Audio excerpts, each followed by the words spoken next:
Hello students, welcome to the YouTube channel of Adhyayan the effort. जैसा कि आप जानते हैं, अध्ययन एक टेक्निकल संस्थान है जो सेमेस्टर 1 से सेमेस्टर 6 तक की क्लास अरेंज करती है, क्लास करवाती है। जो बच्चे अभी थर्ड सेमेस्टर में हैं, जो अभी कहीं क्लास ज्वाइन नहीं किए हैं या कहीं से सेटिस्फाइड नहीं हैं, उनके लिए एक खुशखबरी है कि हम लोग हर थर्ड सेमेस्टर का एक फ्रेश बैच 19 अक्टूबर 2021 से स्टार्ट कर रहे हैं, जो सिर्फ मैकेनिकल का नहीं है, civil, mechanical, electrical, ECE, CSE and other branches as well. सभी ब्रांचेज का 19 अक्टूबर से हम लोग क्लासेस को अरेंज करने जा रहे हैं। और यहाँ पे ऐसा नहीं है कि हर एक ही टीचर 3 पेपर पढ़ा रहा है, 4 पेपर पढ़ा रहा है, वैसा कुछ नहीं है। यहाँ पे हर फैकल्टी हर पेपर के लिए अलग अलग फैकल्टीज हैं, और वो फैकल्टीज में खासियत है कि वो अनमैच्ड हैं, किसी से मैच नहीं होंगे, हाईली क्वालिफाइड हैं। कम से कम सभी का एक्सपीरियंस जो होगा कम से कम 10 साल का होगा। ठीक है, आज मैं आपको पढ़ाऊंगा इंजीनियरिंग मैकेनिक्स। ठीक है, इंजीनियरिंग मैकेनिक्स सीखने से पहले मैकेनिक्स क्या होता है, सबसे पहला वर्ड तो यही आता है भाई कि इंजीनियरिंग मैकेनिक्स एक ब्रांच पेपर आ रहा है। तो ब्रांच पेपर जानने से पहले हम लोग थोड़ा प्रीवियस नॉलेज ले लेते हैं कि मैकेनिक्स कहते किसको हैं। सिंपल सा वर्ड कि सर मैकेनिक्स जो होता है, मैकेनिक्स जो होता है वो क्या होता है? Study of motion of objects, study of motion of objects. Objects के मोशन का स्टडी ही मैकेनिक्स कहलाता है। ठीक है, अब पूछा जाएगा कि भाई मैकेनिक्स क्या है, तो ब्रांच ऑफ साइंस है, ब्रांच ऑफ फिजिक्स है। फिजिक्स किसका ब्रांच है? साइंस का ब्रांच है। लेकिन आज जो हम लोग क्लास स्टार्ट करेंगे वो इंजीनियरिंग मैकेनिक्स है। इंजीनियरिंग मैकेनिक्स क्या है भाई? कि it is the branch of applied science which deals with the laws and principles of mechanics. ये प्रिंसिपल्स और लॉज और प्रिंसिपल्स, मैकेनिक्स के जो प्रिंसिपल्स होते हैं, लॉज होते हैं, वो डिस्कशन होगा इंजीनियरिंग मैकेनिक्स में। और इस कदर डिस्कशन होगा कि जो भी इसमें लॉज प्रिंसिपल्स मैकेनिक्स का होता है उसका एप्लीकेशन इंजीनियरिंग प्रॉब्लम्स में कैसे होता है, उसका डिस्कशन इंजीनियरिंग मैकेनिक्स में किया जाता है। ठीक है, फिर से रिपीट करते हैं। इंजीनियरिंग मैकेनिक्स क्या है? तो ब्रांच ऑफ अप्लाइड साइंस है, जो डील करता है किस चीज के स्टडी को? डील करता है laws and principles of mechanics के, लॉज और प्रिंसिपल को डील करता है along with their applications to engineering problems. आप देखेंगे धीरे धीरे ये बहुत तरह के इंजीनियरिंग प्रॉब्लम्स होंगे, उसमें कैसे ये अपना रोल को निभाएगा, कैसे आपको दिखे, सब कुछ दिखने लगेगा। पहली बात, मैकेनिक्स का नियम पहले समझिए कि इसमें हर एक टॉपिक दूसरे टॉपिक से क्या है? को रिलेटेड है। आप जब तक एक टॉपिक को सीखिएगा, अब अगर दूसरा टॉपिक नहीं आता है तो आपको फिर अगला टॉपिक भी समझने में दिक्कत होगा। मैकेनिक्स के चर्चा में हम लोग क्या किए? Engineering mechanics. फिर से रिपीट कर रहे, मैकेनिक्स क्या है? तो study of motion of objects है। फिर से पूछ रहे क्या है? Study of motion of objects is known as mechanics. अब इंजीनियरिंग मैकेनिक्स क्या है? इंजीनियरिंग मैकेनिक्स है ब्रांच ऑफ अप्लाइड साइंस, जो डील करता है laws and principles of mechanics को, और उस लॉज और प्रिंसिपल के हेल्प से हम क्या करते हैं? वेरियस इंजीनियरिंग प्रॉब्लम्स को हम सॉल्व करते हैं। ठीक है, इंजीनियरिंग मैकेनिक्स को दो भागों में बांटा गया है, एक स्टैटिक्स, दूसरा डायनामिक्स। डायनामिक्स को फर्दर दो भागों में बांटा गया है, काइनेटिक्स एंड काइनेमेटिक्स। ठीक है बच्चे, अब स्टैटिक्स क्या है? देखिए, मैकेनिक्स का अगर वर्ड हम इस्तेमाल कर रहे हैं, खास करके इंजीनियरिंग मैकेनिक्स का वर्ड इस्तेमाल कर रहे हैं, तो इसमें सबसे प्राइम जो बेसिक जो होता है, बेसिक क्वांटिटी जो डील करता है इंजीनियरिंग मैकेनिक्स को, वो होता है फोर्स। क्या होता है बच्चे? फोर्स। फोर्स का एप्लीकेशन, स्टैटिक्स क्या है? किसी बॉडी पे फोर्स का एप्लीकेशन होगा, और वह बॉडी कहां होगा? रेस्ट पे होगा। तो क्या बोलेंगे? Branch of engineering, branch of engineering mechanics. ठीक है, जो डील करता है, that deals with the force and its application on a body at rest. फिर से रिपीट कर रहे हैं, it is a branch of engineering mechanics that deals with the force and its effect on bodies at rest. Just इसका opposite क्या है भाई कि सर इट इज द, ये डायनेमिक्स क्या है कि it is the branch of engineering mechanics that deals with the force and effect on bodies in motion. अब मोशन में जब बॉडीज होगा तो क्या होगा, डायनामिक्स होगा, ठीक है। और अब यहाँ पे क्या है भाई, काइनेटिक्स एंड काइनेमेटिक्स। अब क्या होता है कि मोशन में है और फोर्स लगाना है, बॉडीज पे फोर्स, बॉडीज मोशन में है और जो फोर्स लग रहा है उसका एप्लीकेशन, फोर्स किस वजह से फोर्स लगा, कौन लगाया फोर्स, इसके मोशन के लिए कौन रिस्पॉन्सिबल है, तो इसको क्या बोलते हैं, काइनेटिक्स कहते हैं। तो सिंपली काइनेटिक्स क्या है, ब्रांच ऑफ डायनामिक्स, ठीक है, जिसमें फोर्सेस लगते हैं, ठीक है, मोशन कराने के लिए फोर्सेस लगते हैं, जिस ब्रांच डायनामिक्स की जिस ब्रांच में, उसे हम क्या बोलते हैं, काइनेटिक्स कहते हैं। अब क्या हो रहा है, काइनेमेटिक्स। काइनेमेटिक्स क्या होता है, it is also a branch of dynamics that deals with the study of bodies without investigating the cause of motion. Cause of motion, क्यों मोशन हुआ, किसने मोशन कराया, काइनेमेटिक्स कहलाता है। लेकिन इसमें कौन कराया, तो सिंपल सी बात है, फोर्स कराएगा, टॉर्क कराएगा, कपल कराएगा, बहुत सारा चीज अभी सीखिएगा आप धीरे धीरे। तो ये बेसिक क्लासिफिकेशन है। इंजीनियरिंग मैकेनिक्स को दो भागों में बांटा गया है, स्टैटिक्स एंड डायनामिक्स।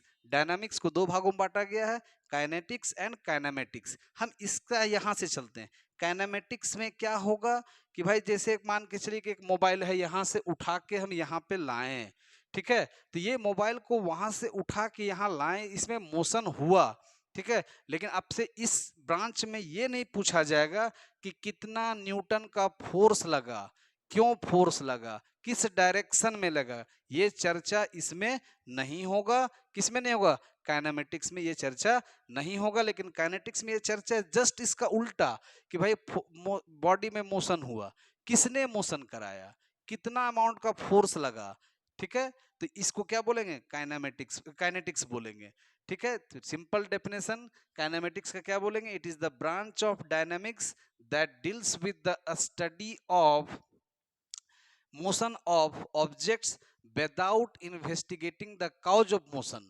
इसमें क्या बोलेंगे, it is the branch of dynamics that deals with the study of motion of objects with investigating the cause of motion. That is, कहने का मतलब क्या है कि फोर्स एंड इट्स इफेक्ट। अब बार बार हम वर्ड यूज कर रहे हैं फोर्स, ये बेसिक क्लासिफिकेशन है बच्चे। 19 तारीख को क्या है, जल्दी बोलो, 19 तारीख को हमारा बैच स्टार्ट हो रहा है, जिसमें सारे ब्रांचेज का हर एक पेपर का स्पेशलाइज्ड टीचर के द्वारा स्टार्ट हो रहा है। अब हम आपको एक चीज पढ़ाएंगे आज, जो इंट्रोडक्शन था वो इंट्रोडक्शन तो इतना ही है। आज आपको कुछ ऐसा यूट्यूब के माध्यम से बताना चाहते हैं जो पढ़ के आपको लगे कि हाँ सर ने कुछ सिखाया, कुछ कंसेप्ट दिया। तो आज आपको हम सिखाएंगे फोर्स एंड फोर्स सिस्टम।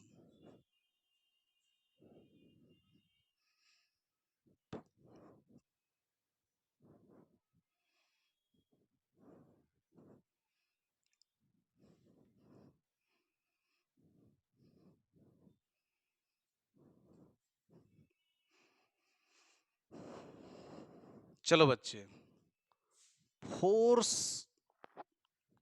क्या है, सबसे पहला वर्ड आता है फोर्स।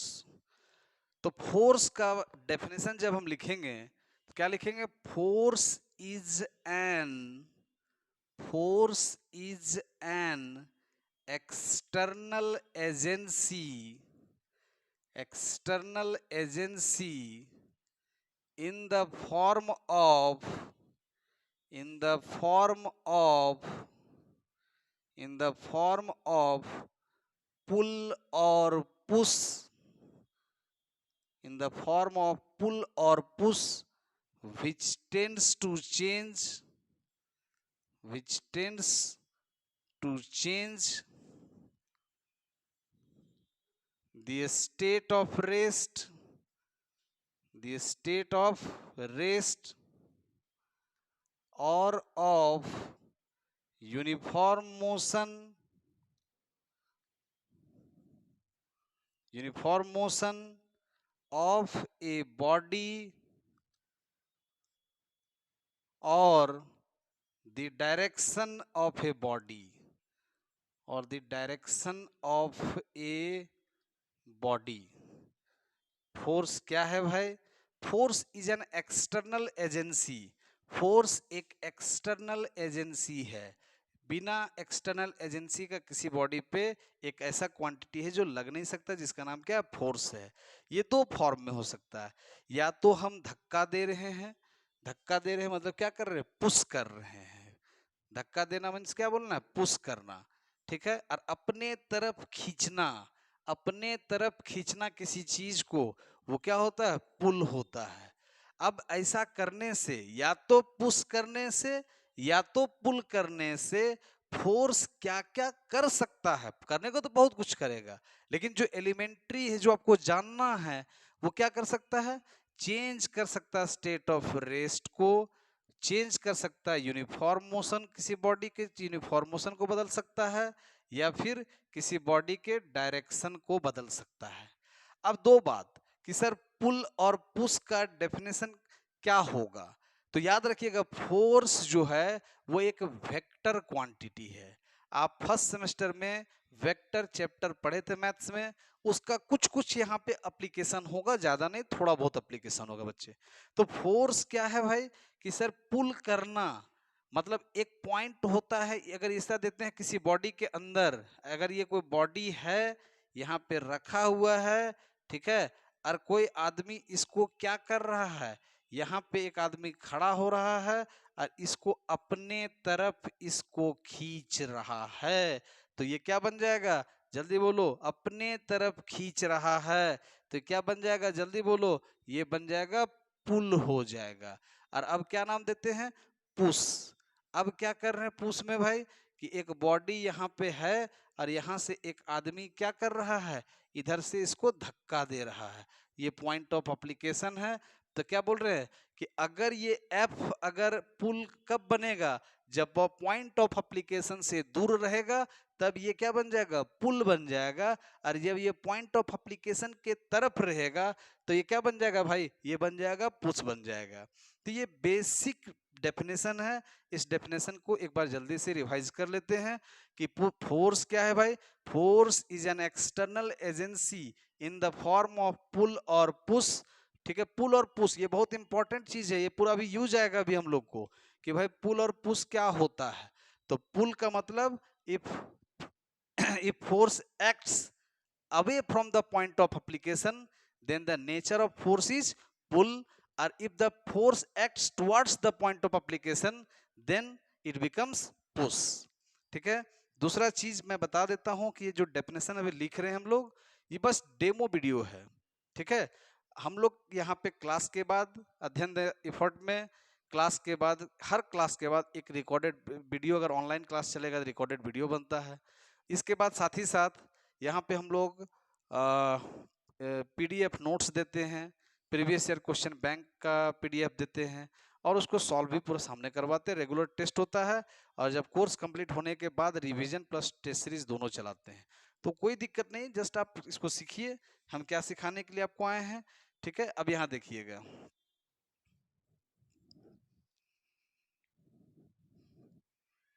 फोर्स में कैरेक्टरिस्टिक्स ऑफ फोर्स, फोर्स में क्या क्या गुण होते हैं? Characteristics of force, characteristics of force, भाई फोर्स का क्या कैरेक्टरिस्टिक है? तो यहां देखिएगा ध्यान से, सबसे पहला चीज कि force is a vector quantity. पहला क्या है? Force is a vector quantity. Force क्या है भाई? एक वेक्टर क्वांटिटी है। दूसरी बात यहाँ पे जो जानना है हम लोग को, फोर्स को रिप्रेजेंट करते एक डायरेक्टेड एरो से। अब इस एरो में इसको नाम देते हैं एफ, ठीक है। इसका नाम होता है टेल, इसका नाम होता है हेड, और टेल का काम होता है ओरिजिन बताना, और हेड का काम है किसी भी फोर्स के डायरेक्शन को बताना। और टेल से हेड के बीच का दूरी को क्या बोलते हैं? मैग्नीट्यूड, ठीक है। टेल से हेड के बीच की दूरी को क्या बोलते हैं? डिनोट करते हैं इस सिंबल से।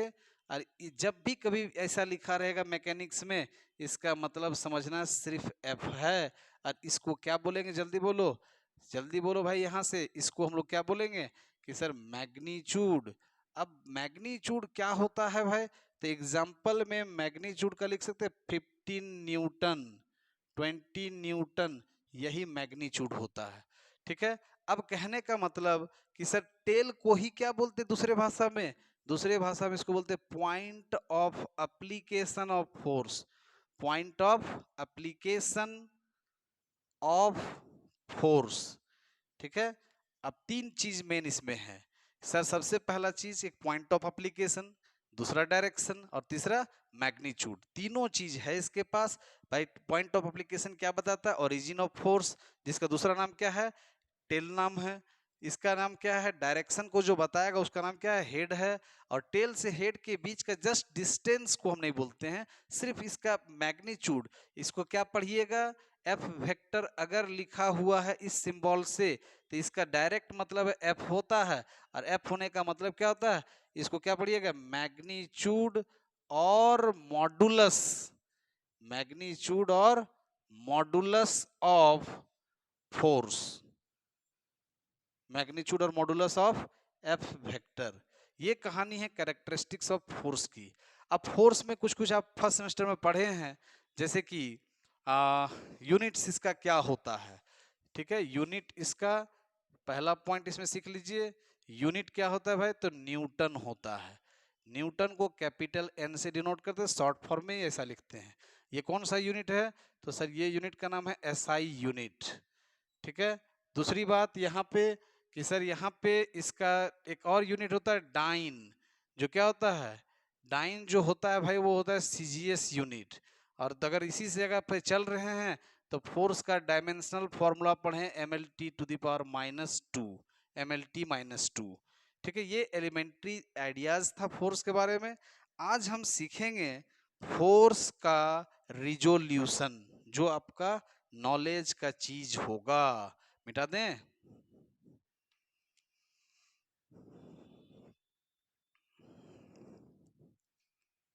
चलिए, फोर्स का resolution, resolution of force, resolution of force. और फोर्स का रिजोल्यूशन क्या होता है, द प्रोसेस ऑफ ब्रेकडाउन और splitting of a force, of a force into its respective components, into its respective components is known as, is known as resolution of a force। ध्यान से समझिएगा, अब component में तोड़ने के प्रोसेस को क्या कहते हैं, रिजोल्यूशन ऑफ ए फोर्स। कैसे इसको रिजॉल्व करते हैं, तो दो पैटर्न आपको सीखना है। एक पैटर्न क्या रहेगा, rectangular components of a force और mutually perpendicular components of a force. दूसरा रहेगा non perpendicular components of a force. आज आपके लेक्चर में हम आपको, पहला लेक्चर है, आज आपको सिखाएंगे rectangular components of a force. क्या सिखाएंगे, rectangular components of a force. अब रेक्टेंगुलर कंपोनेंट्स मतलब क्या है, उससे पहले कंपोनेंट क्या वो जानना होगा। जैसे कि एक ह्यूमन बीइंग होता है, उसमें किस चीज से बना होता है, आंख, कान, नाक, जीभ, त्वचा से। तो ये क्या है, एक ह्यूमन बॉडी का ये कंपोनेंट्स है, ये सब चीज से बना है। तो वैसे ही फोर्स क्या होता है, किसी ना किसी चीज से बना होता है। दिखाएंगे आपको अभी हम, उसी को हम क्या बोलते हैं, कंपोनेंट कहते हैं। अभी हम हेडिंग क्या लिखे हैं, rectangular components of a force. आइए देखते हैं रेक्टेंगुलर कंपोनेंट्स में क्या है भाई। तो इसको एकदम प्रेम से सीखना है, एकदम अच्छे से, क्योंकि ये आपका बेसिक पहला क्लास है। अब ये डेमो वीडियो है, आप देखिए इसको सीखिए भाई। Rectangular components of a force, देखो ये ऐसा बनेगा, ये दोनों ये एक्स एक्सिस है, ये वाई एक्सिस है, और दोनों आपस में क्या है, परपेंडिकुलर है। जब ये दोनों परपेंडिकुलर हैं और यहां से अगर हम बोलते हैं कि एक फोर्स एक्ट कर रहा है और उसका नाम क्या दे रहे हैं, एफ वेक्टर दे रहे हैं, ठीक है। और ये एफ वेक्टर जो यहाँ पे एक्स एक्सिस के साथ थीटा एंगल बना रहा है, प्रेम से सीखिएगा बेटा, बहुत मजेदार चीज है, ठीक है। अब यहां से क्या होता है कि सर इसको हम क्या करते हैं, यहां से एक परपेंडिकुलर ड्रॉप कर देते हैं, ठीक है। एक परपेंडिकुलर हम ड्रॉप करते हैं और इस परपेंडिकुलर में यहाँ नाम ओ एम और यहाँ नाम क्या देते हैं एन, और यहाँ पे भी एक परपेंडिकुलर हम ड्रॉप कर दिए और इसका नाम क्या देते हैं, सपोज पी नाम दिए। अब क्या होता है कि जो सर ओ एम जो है यहाँ से ये वाला ओ एम यहाँ से यहाँ तक जो है, इसी को हम लोग बोलते हैं एक कंपोनेंट जो एक्स एक्सिस के अलोंग है, और इस एक्स एक्सिस वाले कंपोनेंट का नाम हम क्या देते हैं, एफ एक्स नाम देते हैं। इसी ढंग से जो एक्स एक्सिस पर जो फोर्स का दूसरा कंपोनेंट जो परपेंडिकुलर है, इसका नाम जो है, इसका नाम भाई हम एफ वाई देते हैं। क्या नाम देते हैं, एफ वाई नाम देते हैं। This X F X and F Y are called X and Y components of force F, ठीक है। एक्स कंपोनेंट का नाम क्या है, एफ एक्स है, वाई कंपोनेंट का नाम क्या है, एफ वाई। आपको देखने में ये एक स्क्वायर दिख रहा है, तो ये जितना होगा उतना ही ये होगा। जस्ट फॉर ज्योमेट्री के लिए हम क्या लिख रहे हैं कि सर ये भी एफ वाई है। अब हम यहाँ लेबल करेंगे, नोमेनक्लेचर देंगे भाई कि किस चीज को किस नाम से जानते हैं। तो यहाँ देखिएगा एफ एक्स, तो एफ एक्स को हम लोग क्या बोलेंगे, X component of F vector. F Y क्या है, तो Y component of F vector theta, यहां बगल में स्टार लगा रहे, इस पर फोकस कीजिएगा, ठीक है। यही थीटा आपको सिखाएगा इसको रिजॉल्व करने में। Angle which F vector makes with x axis, ये वही थीटा है जो फोर्स, एक्चुअल फोर्स जो किसके साथ थीटा बना रहा है, जो थीटा बना रहा है किस एक्सिस के साथ, एक्स एक्सिस के साथ।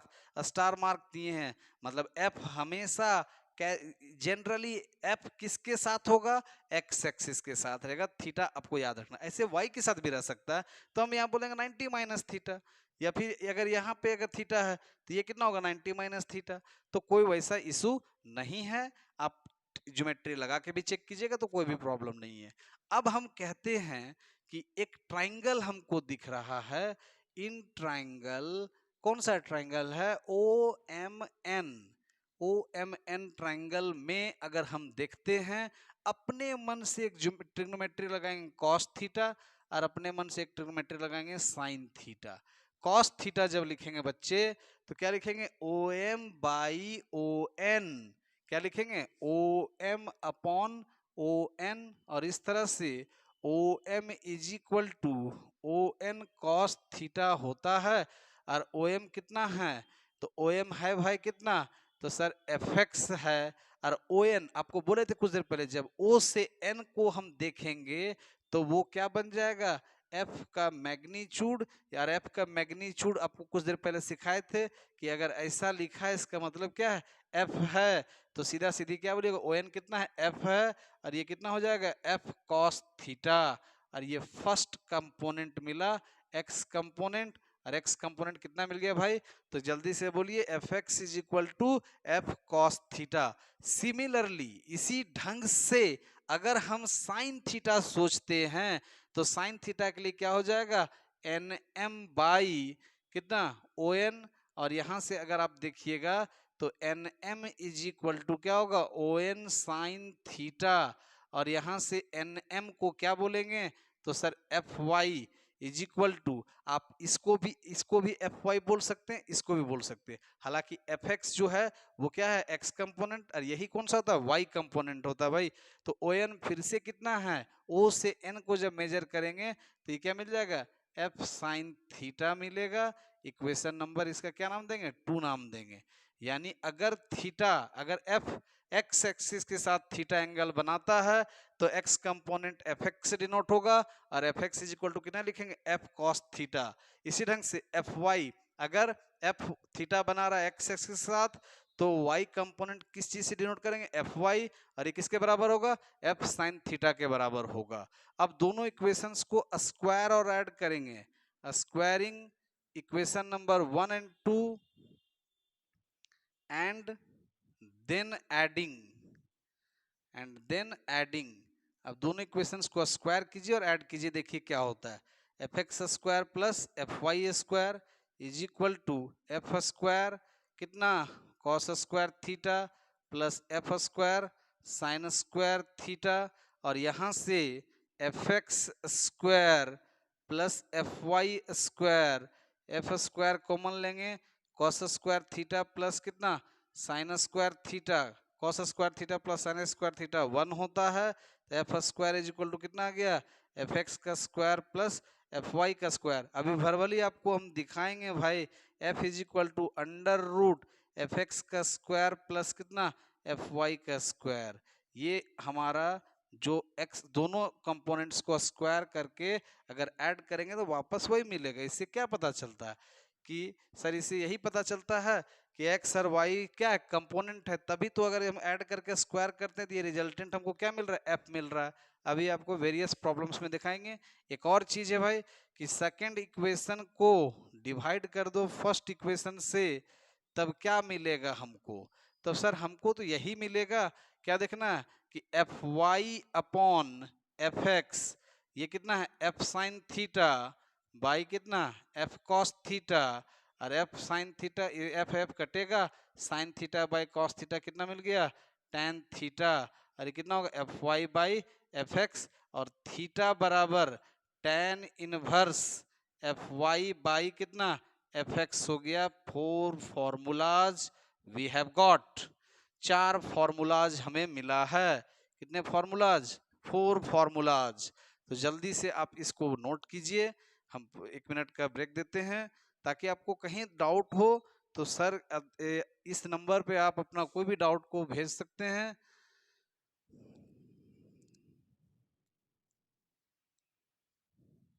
इस नंबर पे डाउट भेजिएगा, टीचर के पास वक्त रहेगा, टीचर अपने आप आपका डाउट को वीडियो बना के या सिर्फ समझा के भेज सकता है। या फिर 19 अक्टूबर से हमारा फ्रेश बैच स्टार्ट होगा जिसमें आपको शुरू से पढ़ाया जाएगा, ए टू जेड चीज सिखाया जाएगा, हर एक बात सिखाया जाएगा बेटा।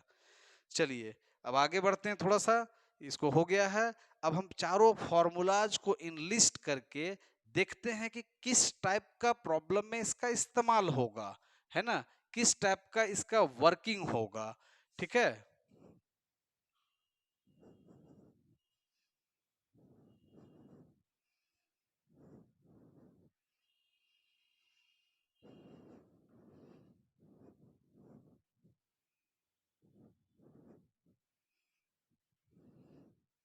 चलिए सबसे पहला फॉर्मूला आपको मिला है F X is equal to F cos theta. दूसरा फॉर्मूला क्या आया है, F Y is equal to F sine theta. तीसरा फॉर्मूला जो है भाई F is equal to under root F X square plus F Y square. और fourth formula है थीटा बराबर tan inverse F Y upon F X. ठीक है, ये डेमो वीडियो है, ये सिर्फ आपको सिखाने के लिए कि भाई किस टाइप का एक लेक्चर दिए हैं, और इस लेक्चर में हम एक फॉर्मूला, 4 फॉर्मूलाज को जनरेट किए हैं, और इस चारों फॉर्मूलाज का हम किस टाइप से यूज करेंगे। आइए देखते हैं सबसे फर्स्ट क्वेश्चन कि सर एकदम आसान वाला, ताकि मजा आ जाए, कि एकदम ऐसा क्वेश्चन है कि भाई यहाँ से ये है F बराबर 10 न्यूटन। ठीक है, यहाँ पे एंगल 60 डिग्री है। अब आपसे पूछेगा सवाल में कि एफ एक्स कितना होगा, एफ वाई कितना होगा। जस्ट रिकॉल द फॉर्मूला कि F X is equal to F cos theta, यानी कितना हो गया 10 कॉस 60 डिग्री, एफ वाई कितना है भाई एफ साइन थीटा, तो 10 साइन 60 डिग्री। अब जब इसको सॉल्व करेंगे तो 10 इंटू कॉस 60 1/2, 10 इंटू कॉस 60 कितना √3/2, जिससे ये पता चलता है कि ये 5 न्यूटन का है, इससे पता चलता है 5, तो ये कितना हो गया 5√3 न्यूटन। अब दोनों को अगर विश्वास नहीं है, दोनों को स्क्वायर करके ऐड करो, 10 न्यूटन ही मिलेगा। ये साबित करता है कि Fx और Fy इसके दोनों कंपोनेंट्स कौन कौन है, Fx और Fy है। अब आते एक रिलेवेंट क्वेश्चन पे बच्चे, क्वेश्चन नंबर 2। क्वेश्चन नंबर 2 में क्या है कि सर यहां से एक फोर्स इसी के एक्स एक्सिस पे ही, किस एक्सिस पे, एक्स एक्सिस पे ही बेटा 10 न्यूटन का लग रहा है। अब just think over the situation कि Fx कितना होगा और Fy कितना होगा। तो दिमाग लगाइए, इसी क्वेश्चन में छोटा प्रॉब्लम है, आप किसी भी बुक को और खोलेंगे तो अगर ये सब कंसेप्ट आपको क्लियर नहीं रहेगा, आपसे प्रॉब्लम नहीं बनेगा। प्रॉब्लम बनाने के लिए ही आपको अलग अलग तरह का क्वेश्चन करवाएंगे। ठीक है, अब जरा सोचो कि ये ऐसा है 60 डिग्री का एंगल यहाँ पे। अब ये घसकते घसकते घसकते घसकते घसकते घसकते घसकते इस एक्स एक्सिस के साथ हो जाए तो एंगल कितना डिग्री, सर इस केस में थीटा 0 डिग्री है मेरे दोस्त। यहां से फिर से फॉर्मूला देखिए, एफ एक्स एफ वाई कितना है, एफ एक्स कितना है, एफ कॉस थीटा यानी 10 कॉस 0 डिग्री, 10 कॉस 0 यानी 1 यानी कितना 10 न्यूटन, एफ वाई कितना 10 साइन 0 डिग्री यानी 10 into 0 is equal to 0 newton. Third question पे आते हैं बच्चे।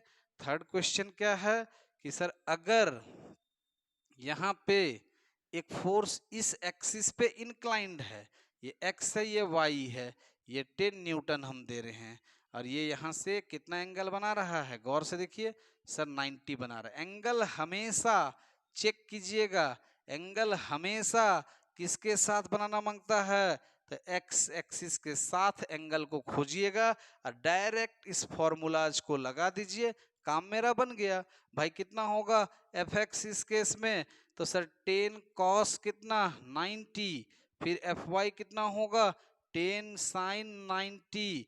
अब यहाँ से 10 कॉस 90 यानी 10 इंटू 0 इज इक्वल टू 0 और 10 इंटू 1 इज इक्वल टू कितना आ गया 10 न्यूटन आ गया भाई एफ वाई। तो ये तीन फॉर्मूलाज, तीन कंसेप्ट का आप गौर से देख रहे होंगे कि हर एक प्रॉब्लम में हम एफ का वैल्यू 10 ले रहे हैं। क्यों 10 ले रहे हैं भाई, आपको हम कैलकुलेशन सिखाने नहीं अभी आए हैं, आपको जस्ट हम कंसेप्ट को सिखाने आए हैं। कैलकुलेशन आपको सिखाने के लिए 2 मिनट लगेगा, जब आप लाइव क्लास में आइएगा, डायरेक्ट ऑफलाइन क्लास में आइएगा, उसमें आप देखिएगा कि तरह तरह का प्रॉब्लम्स आपके बेसिक्स को स्ट्रॉन्ग करते हुए आगे बढ़ेंगे। ठीक है, मिटा देते हैं। अब देखिए 2 फॉर्मूलाज का एप्लीकेशन हम कर लिए।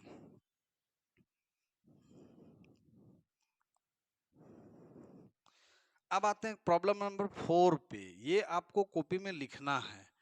प्रॉब्लम नंबर 4 क्या कह रहा है भाई कि सर अगर इसी डायग्राम को अगर हम चेंज करके ऐसा बना दें, F is equal to 10 newton, यहाँ पे कितना 60 डिग्री, ठीक है। अब बोलते हैं एफ एक्स कितना है और एफ वाई कितना है।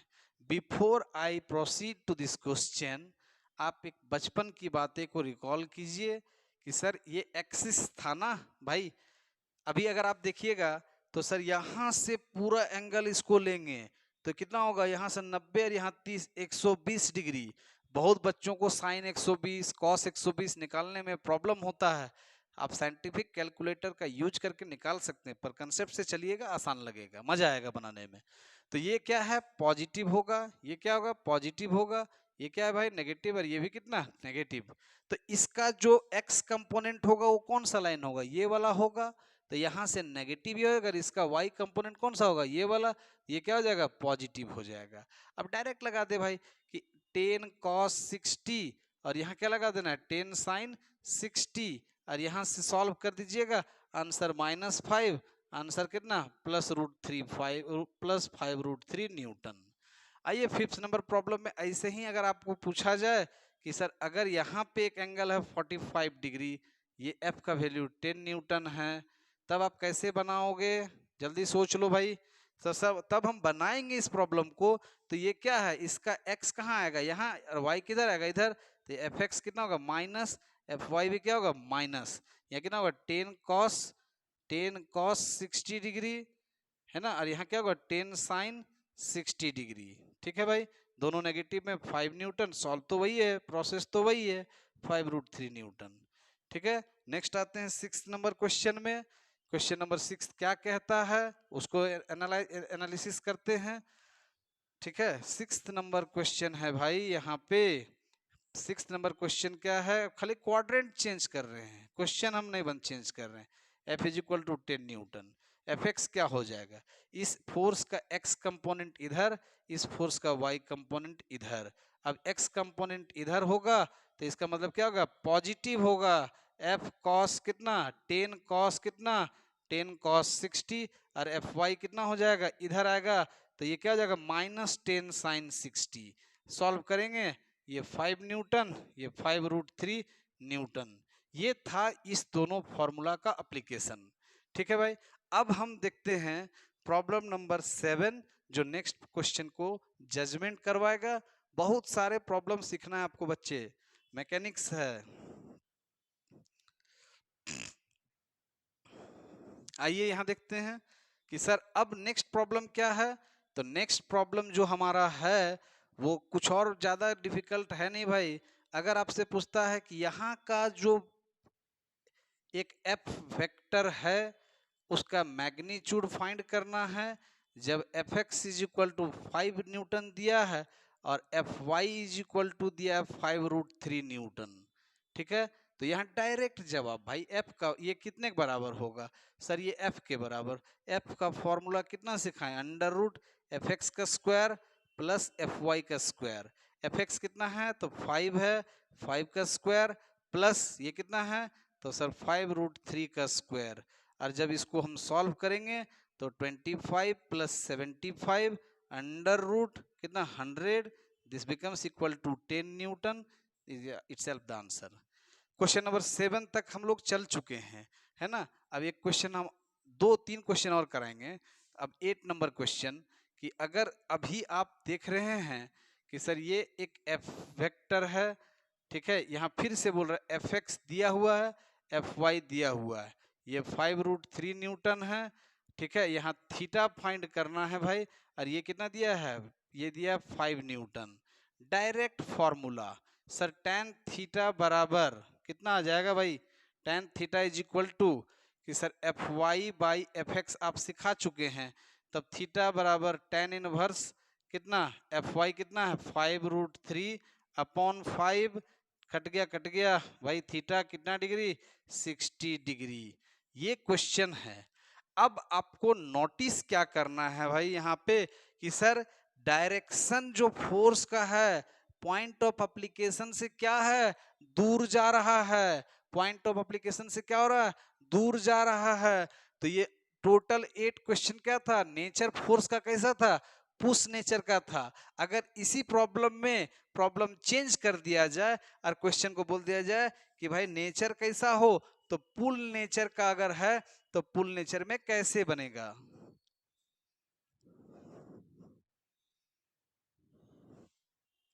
चलिए अब देखते हैं कि नेचर कैसा होना चाहिए फोर्स का, पुल नेचर का। पुल नेचर में क्या है भाई, ऐसा अगर यहाँ पे एंगल अगर 60 डिग्री है तब आप कैसे निकालोगे, सॉरी, पुल करना मतलब खींचना, तो बाहर जा रहा था। ये कैसा नेचर है, पुश नेचर का है। ठीक है, पुश कर रहे हैं मीन्स धक्का दे रहे हैं। ठीक है भाई, तो इस प्रॉब्लम में अगर ये फोर्स सपोज है 10 न्यूटन का, तो इसी प्रॉब्लम का डिस्कशन हम प्रीवियस प्रॉब्लम में किए हैं। कुछ नहीं करना है, आप किसी बुक का सॉल्व एग्जांपल देखेंगे तो कंसेप्ट आप नहीं सीख पाएंगे। सॉल्व एग्जांपल देखिएगा, डायग्राम डिफिकल्ट कर दिया है, आप कुछ मत कीजिए, सिर्फ इसको जो पुश है उसको पुल बनाओ।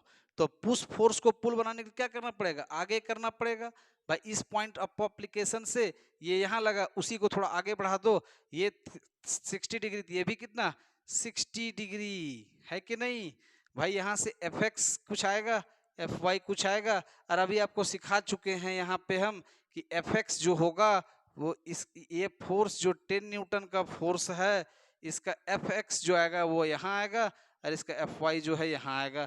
एफ एक्स क्या होगा, नेगेटिव, और वाई एक्सिस में भी नेगेटिव, तो यहाँ क्या बोलेंगे 10 cos 60 डिग्री, यहाँ क्या हो जाएगा 10 sin 60 डिग्री, माइनस 10 इंटू 1/2 5 यानी -5 न्यूटन, और यहाँ से क्या होगा -10 इंटू साइन 60 कितना √3/2, फिर से 5 यानी -5√3 न्यूटन। चीजें वही हैं, सिर्फ कंपोनेंट्स को पहचानना है, टाइप्स ऑफ फोर्स को पहचानना है। टाइप्स ऑफ फोर्स आपको कैसा दिख रहा है भाई, तो टाइप्स ऑफ फोर्स आपको दो तरह का दिख रहा है, एक पुल है एक पुश है। पुश वाला केस को हम क्या करेंगे, पुल के नेचर में कन्वर्ट करेंगे, प्रॉब्लम और कंसेप्ट वही बन जाएगा और उसको सॉल्व कर लेंगे। आज के लिए इतना ही, फिर हम लोग नेक्स्ट लेक्चर में मिलते हैं।